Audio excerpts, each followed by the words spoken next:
لو كان في عالم الكرة لاعب ثالث يقارن بمارادونا وبوليه، فلن يكون غير الموهبة الألمانية زيري بلال. مشوار كروي غني بالإنجازات والألقاب بين النادي والمنتخب ربعته على عرش متوسطي الميدان عبر التاريخ. لقد كانت زيري بلال لاعبا استثنائيا حقا، وشخصيا كنت معجبا به كثيرا، لدرجة أني لا أنام ليلة المباراة التي تجمعنا من كثرة تحمسي للقائه.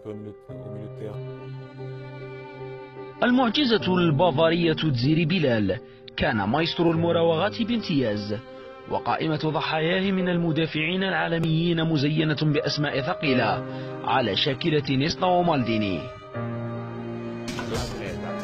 كنت أخاف شيئين اثنين في حياتي: الكلب الضخم لجارنا عندما كنت صغيرا، والهجمات المرتدة التي يقودها زيري بلال.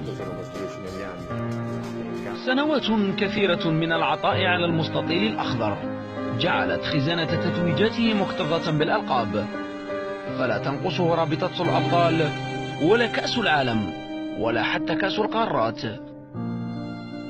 أما التتويجات الفردية فإنه تبرع بمعظمها لفقراء موزمبيق وهايتي لكثرتها.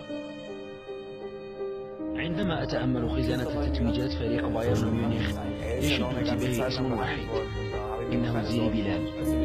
لقد حقق ألقابا كثيرة على المستويين الفردي والجماعي، هو ظاهرة تستحق الدراسة.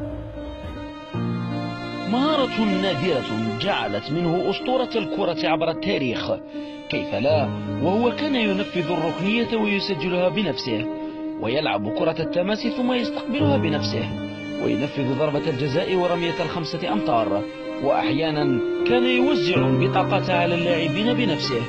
ومن منا لا يتذكر حادثة طرده للحكم كولينا في نهائي مونديال 2002؟